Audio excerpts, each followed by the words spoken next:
এসেছি, আমার একটা ছোট্ট ভাই আছে, তাকে আমি সঙ্গে করে নিয়ে এসেছি। তবে সে কথা বলতে পারে না, হাঁটতে পারে না, তবু তাকে আমি নিয়ে এসেছি। আমি যেখানেই যাই আমি তাকে সঙ্গে করে নিয়ে যাই।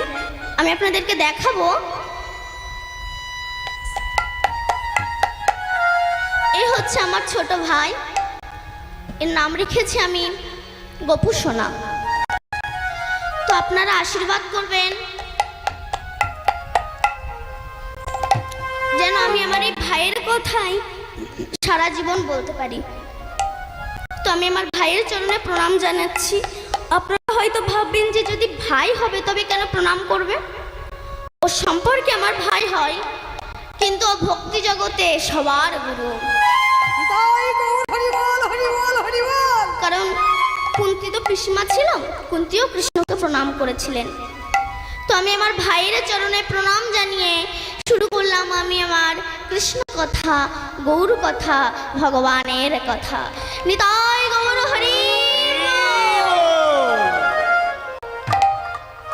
শ্রীমান মহাপ্রভু গৌরাঙ্গ সুন্দর পূর্বে প্রতিশ্রুতি নিয়ে শ্রী শচী গর্ভ সিন্ধু মাঝে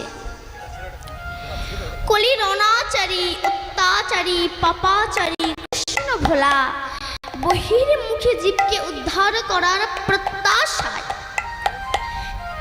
যে নাম কোনোদিনও অর্পিত হয়নি, অনারপিত চরিত চিরাত, যে নাম কোনোদিনও পৃথিবীতে আসেনি, এই হরে কৃষ্ণ কৃষ্ণ কৃষ্ণ হরে হরে, হরে রাম রাম রাম হরে হরে, এই নাম নিয়ে তিনি এসেছেন আমাদেরকে উদ্ধার করার প্রত্যাশায়। এই নাম কিন্তু উত্তরপ্রদেশ বৃন্দাবনের সৃষ্টি হয়নি, এই নাম গোলক বৃন্দাবনের সৃষ্টি হয়েছিল। মহাপ্রভু তো গিয়েই দেখিয়ে দিয়েছিলেন এটা বৃন্দাবন ধাম, এটা রাধা কুণ্ড, এটা শ্যামকুণ্ড, এটা গিরিগোবর্ধন, এটা কালীয় দহ। মহাপ্রভুর আবির্ভাবের পূর্বে কেউ জানতেন না যে ভূবৃন্দাবন, উত্তরপ্রদেশে একটা বৃন্দাবন আছে। গোলক বৃন্দাবনে এই কৃষ্ণ নামের উৎপত্তি হয়েছিল, যে নামের জন্য আপনারা এত দূর থেকে এত কষ্ট করে এসেছেন। এই নাম করলে কি হয়? মহাজন বলছে নাম করলে গাড়ি বাড়ি হয় না, ব্যাংক ব্যালেন্স হয় না, টাকা পয়সা হয় না, ইউনিভার্সিটির ডিগ্রি বাড়ে না, নেতা হওয়া যায় না, মস্তান হওয়া যায় না। তবে আমরা হরিনাম করব কেন? বলছে হরিনাম করলে কিছু না হোক অন্তত অমানুষ থেকে মানুষ হওয়া যায়, পশুবৃত্তি থেকে মনুষ্যত্ব বৃত্তি জেগে ওঠে। তবে কি আমরা মানুষ নই? না, আমরা মানুষ নই। মানুষের ক্লাসিফিকেশন আছে, শ্রেণী ভাগ আছে। মানুষ হচ্ছে তিন প্রকার, একটা হচ্ছে শুধু মানুষ, একটা হচ্ছে মহামানুষ, আর একটা হচ্ছে দেব মানুষ। মানুষ কুলে জন্মগ্রহণ করে মানুষের ভাগ হয়ে গেল। আমরা তো বলি সবাই তো মানুষ, অসুবিধা কোথায়? ভুল। যেমন সব জলে জল নয়, গঙ্গার জল, সাগরের জল, নদীর জল, পুকুরের জল, পাতকুয়ার জল, নর্দমার জল, পায়খানার প্যানের জল, কোনো জলে পূজা হয় আবার কোনো জলে পূজা হয় না। আচ্ছা, সাগরে তো অনেক জল থাকে, ওই জল খেলে কি পিপাসা মেটে? একটু কলের জল খেলে পিপাসা মিটে যায়। তেমনি জগতে অনেক ধনী ব্যক্তি আছে, আমি সবার কথা বলছি না, প্রায়জন দেখবে জগতে অনেক ধনী ব্যক্তি আছে, তাদের সঙ্গে মিশে আত্মার তৃপ্তি হয় না। অনেক গরিব লোকের সঙ্গে মিশে এই আত্মাটা তৃপ্তি হয়ে যায়। এই জন্য তো বলছি কোনো জলে পোকা হয়, কোনো জলে পোকা হয় না। তেমনি কোনো মানুষের সঙ্গে মিশলে অহংকারের পোকা তৈরি হয়, আবার কোনো মানুষের সঙ্গে মিশলে অহংকারের পোকা মরে যায়।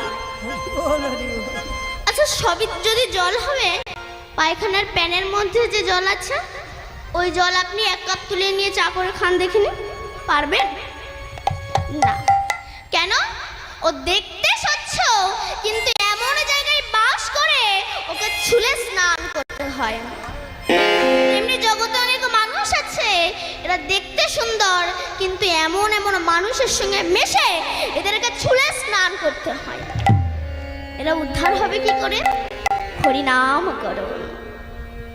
চেত দর্পণ মার্জনাম ভব মহা দাবাগ্নি নির্বাপনাং শ্রেয় কৈরাব চন্দ্রিকা বিতরণ বিদ্যা বধূ জীবনাং আনন্দ বুদ্ধি বর্ধনাম প্রতিপদং পুণ্যামৃত আস্বাদন সর্ব আত্মা সমার্পণাং বিজয়তে শ্রীকৃষ্ণ চৈতন্য। হরিনাম করো। হরিনাম করলে তোমার চিত্তরূপ দর্পণ মার্জিত হয়ে যাবে। আর যখন চিত্তরূপ দর্পণ মার্জিত হয়ে যাবে তখন ভগবান দেখতে আর বৃন্দাবনে যাওয়া লাগবে না, নিজের হৃদয় মন্দিরেই তুমি ভগবানকে দর্শন করতে পারবে। হরিনাম একবার বলো না, কৃষ্ণ নাম একবার বলো না, হরিনাম জপয় অভিরাম, হরিনাম জীবনের সাধনা। হরিনাম একবার বলো না, কৃষ্ণ নাম একবার বলো না, এই হরিনাম জপয় অবিরাম, হরিনাম জীবনের সাধনা। হরিনাম একবার বলো না, হরিনাম একবার জপো না, এই হরিনাম জপয় অবিরাম, হরিনাম জীবনের সাধনা। আগে তুমি তোমাকে চেনো, আমি কে? কে আমার? কোথায় ছিলাম? কোথায় এলাম? কে এনেছে? কে নিয়ে যাবে? আর কেন এলাম? আর কেনই বা যাব? এগুলোই আমরা ভাবি না। সৎসঙ্গ কুসঙ্গ করতে করতে আমাদের সৎসঙ্গই করা হলো না, আর ভবিষ্যতের চিন্তা তো আমাদের করাই হলো না। নিজের হৃদয় মন্দিরে তুমি ভগবানকে দেখতে পারবে যদি গুরু কৃপা হয়, কিন্তু হচ্ছে না কেন? না পশুবৃত্তি মানব জাতি করছে রে পালন, অজ্ঞানতার অহংকারে পরিপূর্ণ মন। পাপ পুণ্য ভালো মন্দ পশু বোঝে না, মানব জাতি জেনে বুঝে মেনে চলে না। ইউনিভার্সিটি ডিগ্রি এদের আছে কত শত, তবে এদের চলন বলেন যেন মূর্খের মতো। বাদরের আদর বেশি হচ্ছে সারা দেশে, পিতা মাতার সেবা ছেড়ে কুকুর কিনে বসে। এমন কিছু মানুষ আছে বিশ্ব চরাচরে, হৃদয় ভরা নোংরা তাদের ভদ্রবেশে ঘোরে। ভদ্রবেশে ঘুরলে দেশে মানুষ বলে না, মানুষ বলবে জাগবে যেদিন জ্ঞানের চেতনা। আমার গুরুদেব শ্রী রাধাপদ ঘোষে কয় হয়ে মানুষ পশুর ধর্ম ছাড়ো, মানুষ যদি হতে চাও মানুষের সেবা করো। হরি বল হরি বল হরি বল। যদি মানুষ হতে চাও মানুষের সেবা করো। শুধু প্রাতিষ্ঠানিক শিক্ষায় শিক্ষিত হলে হবে না। এখান থেকে আনুমানিক 150 বছর আগে বিবেকানন্দ তিনি গ্রাজুয়েশন পাশ করেছিলেন। তিনি মূর্খ রামকৃষ্ণ দেবের চরণে আশ্রয় গ্রহণ করেছিলেন এবং তাঁর শিষ্যত্ব গ্রহণ করেছিলেন। তিনি প্রকৃত মানুষকে চিনেছিলেন এবং প্রকৃত মানুষের সঙ্গ করেছিলেন বলে তিনি আজ সারা বিশ্বের কাছে স্মরণীয়, বরণীয় এবং পূজনীয়। এই যে কমিটি যে এত টাকা খরচা করে নাম দিচ্ছে, এটা কি হচ্ছে? এটা হরিনাম হচ্ছে। মহাজন বলো হরিনাম বললো কেন? বলছে হরি নামে, হরি নামে। পৃথিবীতে অন্য কোনো বস্তু নাই যার দ্বারা হরি নেমে আসে, একমাত্র হরি নামে হরি নেমে আসে। হরি বল ওই যে রাসলীলা হয় না, সারা ভারতবর্ষে যে রাস হয়, এই রাসও কিন্তু গোলক বৃন্দাবনে সৃষ্টি হয়েছিল, রূপ বৃন্দাবনে নয়। যে ভূবৃন্দাবন, উত্তরপ্রদেশে একটা বৃন্দাবন আছে না, এই বৃন্দাবনে নয়, গোলক বৃন্দাবনের সৃষ্টি হয়েছিল। তো একদিন রাধারানী বলছে, কৃষ্ণ একটা কথা বলবো বধূ। কৃষ্ণ বলল, বলো রাধে। তখন রাধারানী বলল যে হে কৃষ্ণ, তুমি তো বলো যে হে রাধে তুমি আমার প্রাণাধিকে। তা কৃষ্ণ, সবাই তো একটা করে কৃষ্ণ পেয়েছে, সমস্ত গোপী সবাই তো একটা করে কৃষ্ণ পেয়েছে, তা আমিও একটা কৃষ্ণ পেয়েছি, কিন্তু আমি একটা কৃষ্ণ বেশি পেলাম না কেন? তখন ভগবান মনে মনে বলছে, তোমার একটু বেশি পাওয়ার ইচ্ছা, বলো রাধে। এই বলে রাধাকে নিয়ে অন্তর্ধ্যান হয়ে গেলেন। ঘোর রজনীতে যাচ্ছে, যেতে যেতে রাধারানী বলছে, কৃষ্ণ আমি আর হাঁটতে পারছি না, আমাকে একটু কাঁধে করে নাও। এটা ভয়, মানুষ যখন বসার জায়গা পায় তখন শোয়ার জায়গা চায়। কারণ আমি তো অনেক জায়গায় ভাগবত পাঠ করতে গিয়েছি, কীর্তন করতে গিয়েছি, আমি দেখেছি আমার ভক্তিমতী মায়েরা সামনে এক হাত করে জায়গা রেখে দেয়। কেন? ঠ্যাঙের ভবিষ্যৎ যা রাধে রাধে ধরে যায়, হরি বল, পাটাকে হরি ছড়িয়ে বল। দেয়, ঠ্যাঙের ভবিষ্যৎ। হরে রাম তাই মানুষ যখন বসার জায়গা পায় তখন শোয়ার জায়গা চায়। ভগবান বলল, এই জন্য আমি ভক্তের কাছে আসতে চাই না। কেন? ভালোবাসার মানুষ যদি সবসময় কাছে থাকে তার প্রতি কিন্তু ততটাও কদর থাকে না, তাই তো? এই যে অনেক বাবারা চাকরি করে, এক সপ্তাহ বাদে বাদে বাড়িতে ফেরে, তার কিন্তু একটু কদরটা বেশি হয়। এবার সেই বাবা রিটায়ার হয়ে গেল, তার কিন্তু ততটাও কদর থাকে না। আমি দেখেছি আমার দাদা দিদিরা বিয়ের আগে প্রেম করার সময় কত অ্যাডভার্টাইজ না দেখায়, আমি তোমাকে ছাড়া বাঁচবো না, আমি তোমার জন্য আমি আমার জীবনও দিয়ে দিতে পারি। বিয়ের পরে দেখা যাচ্ছে একে অপরের মুখ দেখা দেখি হয় না, ভালোবাসার মানুষ সবসময় কাছে থাকছে। ভগবান বলছে, এই জন্য আমি ভক্তের সামনাসামনি আসতে চাই না, আমি ভক্ত হৃদয় মন্দিরে থাকি। কেমন? এক সেটজি 2 লক্ষ টাকা নিয়ে এই হাওড়া স্টেশন থেকে ট্রেনে উঠেছে। এখন এক চোর বুঝতে পেরেছে যে সেটজির কাছে টাকা আছে। তা চোরটা মনে মনে ভাবছে, আমি সেটজির পাশে বসবো, হরে কৃষ্ণ আর সেটজি যখন বাথরুমে যাবে আমি সেই সময় সেটজি টাকাগুলো চুরি করে নেব।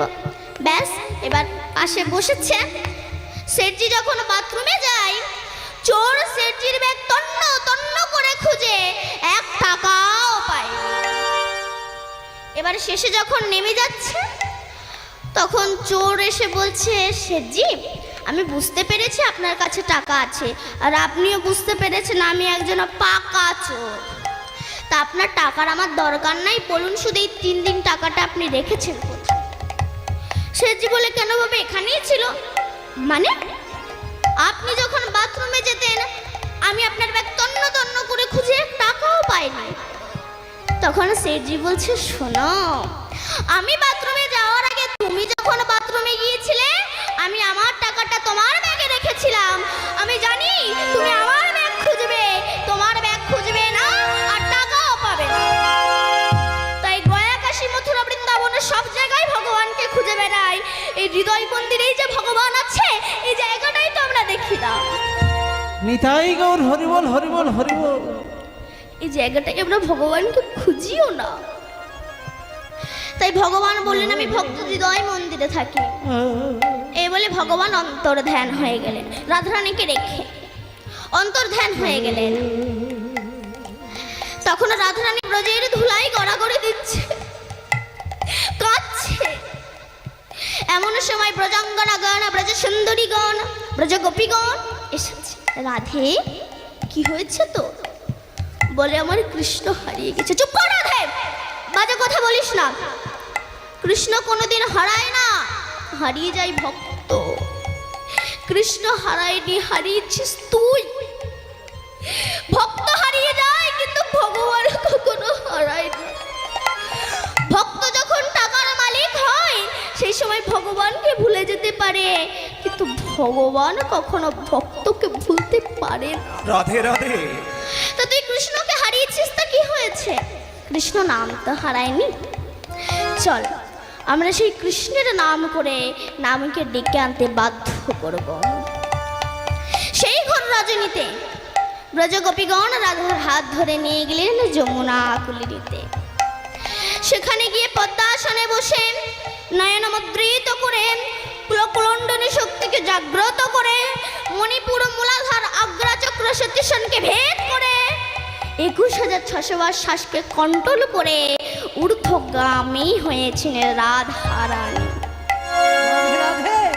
তাই ঊর্ধ্ব হইতে নিম্নগামী যার নাম ধারা, নিম্ন হইতে ঊর্ধ্বগামী তার নাম রাধা।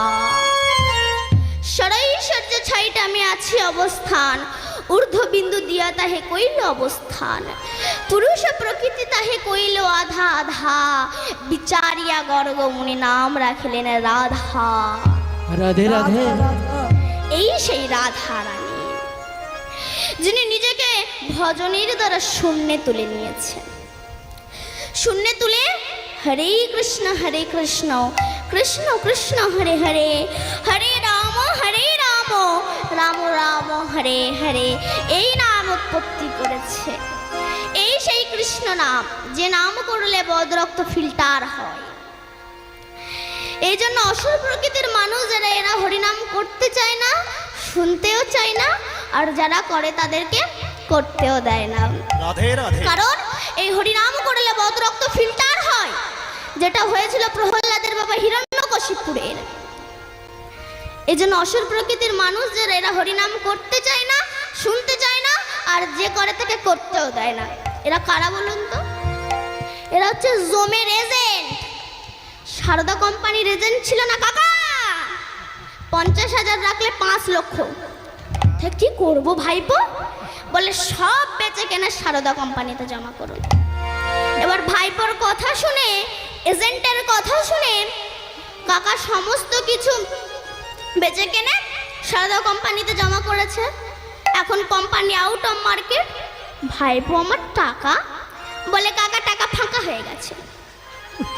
এই যেমন অনেক এজেন্টের কথা শুনে অনেক কাকা যেমন টাকা ফাঁকা হয়ে ঘুরে বেড়াচ্ছে, তেমনি জগতে অনেক মানুষ আছে, এরা হরিনাম করতে চায় না, শুনতে চায় না, যে করে তাকে করতেও দেয় না।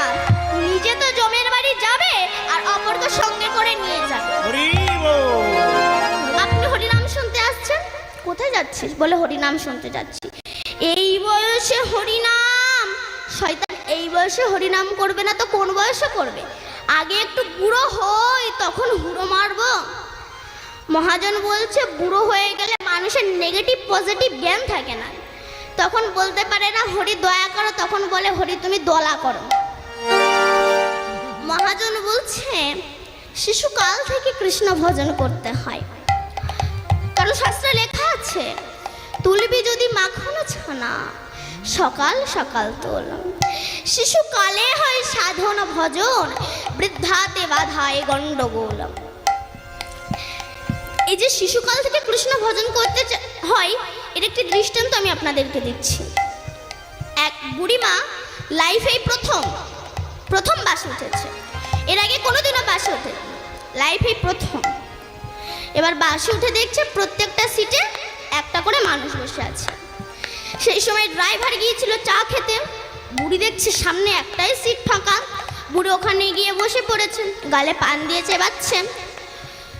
ড্রাইভার এসে দেখে আমার সিট লেডিস হয়ে গেল কি করে।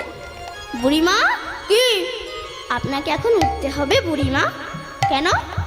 বুড়িমা আমি এই জায়গায় বসে গাড়ি চালাবো। তখন বুড়িমা বলছে বাবা বুড়ি মানুষ, বসেই যখন পড়েছে আজ নাই তুই অন্য জায়গায় দাঁড়িয়ে গাড়ি চালা, বসে গাড়ি চালা।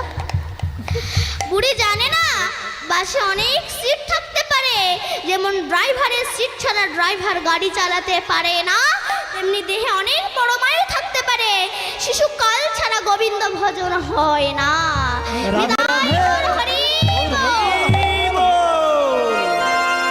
এই সেই কৃষ্ণ নাম আমার রাধারানী উৎপত্তি করেছে। এই নামে সন্তুষ্ট হয়ে আমার কৃষ্ণ নেমে এসেছে। কি হরে কৃষ্ণ হরে কৃষ্ণ, কিন্তু কৃষ্ণের ওপরেই যে আমার রাধারানী, শুনে ওই রাধার চোখের জল আমার যখন কৃষ্ণের মাথায় পড়েছে, কৃষ্ণ অপর দিকে তাকিয়েছেন, তাকিয়ে দেখছে রাধা হরে কৃষ্ণ নাম উৎপত্তি করেছে। তখন ভগবান রাধা রানীকে নামালেন, নামিয়ে বলছে, রাধে আমি তোমায় কথা দিচ্ছি। কি কথা দিয়েছিলেন? প্রতিশ্রুতি। শুনো রাধা বিনোদিনী,